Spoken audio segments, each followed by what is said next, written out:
Be ready. 5 seconds. Start. The foundation, national integration at the individual level will thus be securely laid if every citizen of India discovers India for himself or herself, if he develops a strong patriotic feeling, and if he continually strives to serve his country. But in a nation, groups are even more important than individuals, and it is necessary to lay the foundations of national integration at the group level as well. Every individual belongs not to one group but to several groups simultaneously. For instance, he belongs to his family, which is a primary group. He also belongs to several larger groups at the same time, such as his profession, his caste or class, his place of residence, his language or religion, his country, and ultimately to the entire universe. He has also a simultaneous loyalty to all these groups. No problem arises when the loyalties of these different groups do not clash with another, but very often their interests conflict, and then a method of reconciling them has to be evolved. National integration demands two things in this context. Firstly, it expects every citizen to realize that the interests in individual or a group are not served in their exclusive pursuit at the cost of everything else, and secondly, it also expects every citizen or group to subordinate its interests to those of the nation as a whole. It is quite well known that a selfish pursuit of personal or group interests often proves to be counterproductive and socially harmful in the first instance, and in the long run, it adversely affects those very individual or group purposes which it was expected to serve. On the contrary, if the larger social objectives are pursued, they yield good results not only for the society as a whole but also for all its component individuals or groups. For instance, a ruthless competitive effort by every individual to secure food or a job for himself may not necessarily help him to get food or employment. It will certainly not solve the social problems of hunger, malnutrition, or unemployment.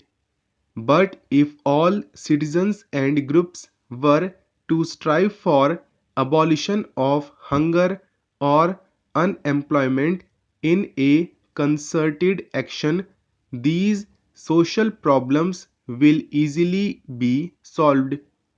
In order to promote national integration, therefore, we must educate every citizen to subordinate his personal to the imperatives of national development in all its parameters.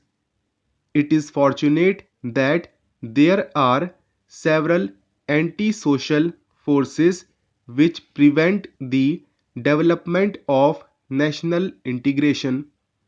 It is the responsibility of all of us to see that they are overcome.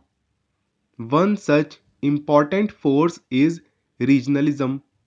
While one understands a certain loyalty to the region and a certain healthy interest in its development, such loyalties and interests are often overdone and attempts are made to spread feelings of hostility against people of other regions or against the nation itself. One particularly deplores the rise of several senas in different parts of the country which often carry on virulent and violent campaigns against the people migrating from other regions. One can sympathize with the demand that the legitimate claims of the local people in regard to local employment should be given due consideration. But agitations in the name of the sons of the soil can hardly solve the problem of unemployment. It can be solved only when there is a rapid economic growth not only in the region but in all parts of the country. What is even more important, such demands cannot be carried to an extreme position which negates the very right of every Indian citizen to seek employment and to settle down in any part of India, and no one can support the campaigns of hate and violence which are often let loose in the wake of even legitimate demands. Another important disruptive force is linguism.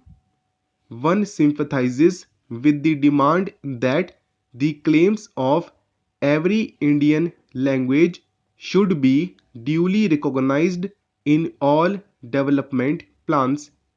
This, in fact, is the existing policy of government, and several measures are being taken to see that all Indian languages, each of which is a national language, receive due encouragement and support. Special steps are also being devised to develop the tribal languages, and the government of India has set up in Mysore a central institute of Indian languages to supplement the work that is being done in this field by universities and other agencies.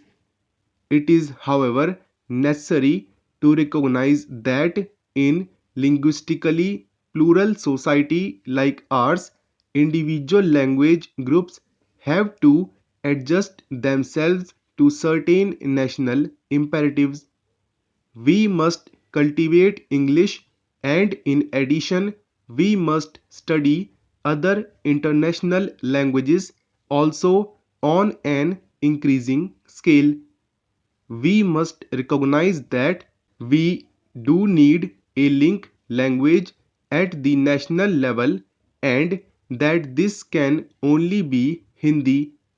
The national leadership has made it clear that the development of Hindi will not be allowed to affect the development of other Indian languages.